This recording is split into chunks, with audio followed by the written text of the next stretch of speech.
এক এক রাকাত সালাত পড়তে কতক্ষণ সময় লাগতে পারে? আপনার কতক্ষণ লাগে এক রাকাত?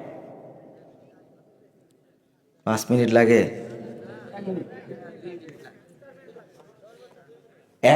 এক রাকাত সালাত পড়তে 4 মিনিট লাগে। 1 মিনিট, 1 মিনিট লাগলে, 1 মিনিট লাগলে তাহলে 4 রাকাত পড়তে কয় মিনিট লাগবে জানেন? না, 2টা তাশাহুদ আছে কিন্তু ইসলামী। আবার বাড়াই দিলেন। ও, বুঝেননি কোন জায়গায় হাত দিছি আমি। দয়া করে কালকে আপনি মেপে দেখলাম যে আমি 4 রাকাত জহর শুরু করলাম এত মিনিটে, সালাম করলাম কত মিনিটে। কালকে 3 থেকে যদি 4 মিনিট হয় তাহলে আপনার বাপও ধন্য, আপনিও ধন্য। যান গুনে দেখেন। আচ্ছা হলো, ধরে নিলাম 10 মিনিট লাগে, জীবনেও না। যান কালকে পড়ে আমাকে জানাবেন যে 10 মিনিট লাগছে আমার 4 রাকাত পড়তে। ইমামের সাথে পড়লে কিন্তু ওটা কাউন্ট হবে না। ইমাম তো ইমাম, আপনি নিজে পড়বেন। আমি কি বলছিলাম?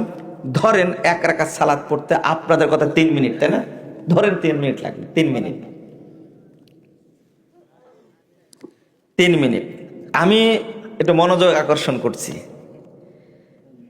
আপনার ওয়াইফের আজকে 5টা কয় মিনিটে সূর্য ডুবছে বলেন? 5টা 20-এ। যদি আপনার ওয়াইফের মাসিক শেষ হয় 5টার দিকে, কয়টায়? 5টার দিকে মাসিক শেষ হয়েছে। 5টার দিকে মাসিক শেষ হয়েছে, এইরকম টাইমে শেষ হয়। আপনার ওয়াইফ কি কোনোদিন আসর পড়েছে জীবনে? আপনি চিন্তা করেন, ও তো আজকে পড়বে না, আগামীকালকে পড়বে না। কালকে ও কাপড় চোপড় ধোবে, তারপরে পাক পবিত্র হয়ে পরের দিন থেকে শুরু করবে, তাই না?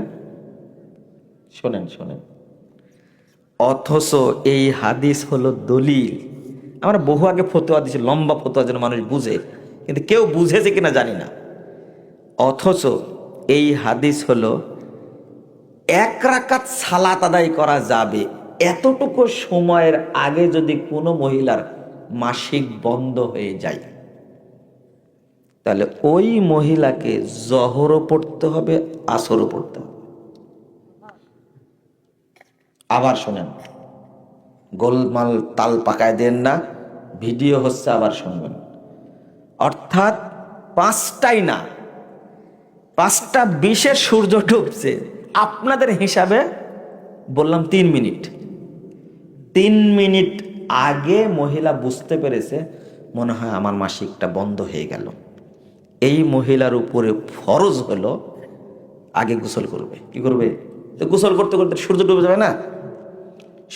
পবিত্র হওয়ার পরে এই মহিলা আগে জহর 4 রাকাত পড়বে, তারপরে আসর 4 রাকাত পড়বে, তারপরে কি করবে? মাগরিব পড়বে। বোঝা গেছে? এখন আপনার একটা প্রশ্ন থাকতে পারে, ওই যে হাদিসটা দলিল, 1 রাকাত পড়ার মতো কি আছে? সময় আছে।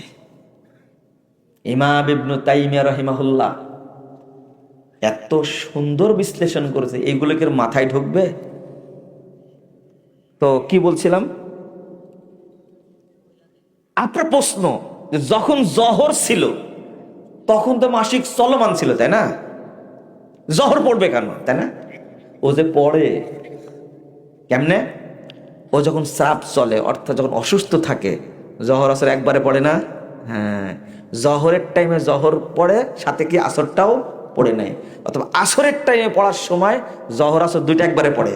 এই 2টা সালাত একটার সাথে আর একটা পড়া যায়। যেহেতু আসর পড়ার টাইম পেয়ে গেছে, তার উপরে তখন কি ফরজ হয়ে গেছে? জহর ফরজ হয়ে গেছে।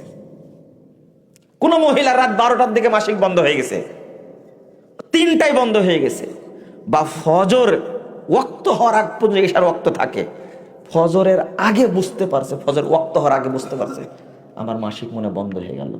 যদি মহিলা বুঝতে পারে, তাহলে মহিলা কি করবে? আগে গোসল করবে। করতে করতে কি হয়ে যাবে?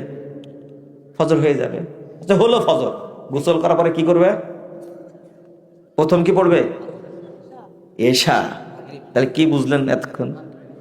আগে কি মাগরিব, তারপরে এশা, তারপরে কি ফজর। বোঝা গেছে? এই হাদিস হলো দলিল। দলিল কোথায় আর আমরা কোথায়, তাই না? কোন মহিলা হিসাবই রাখে না।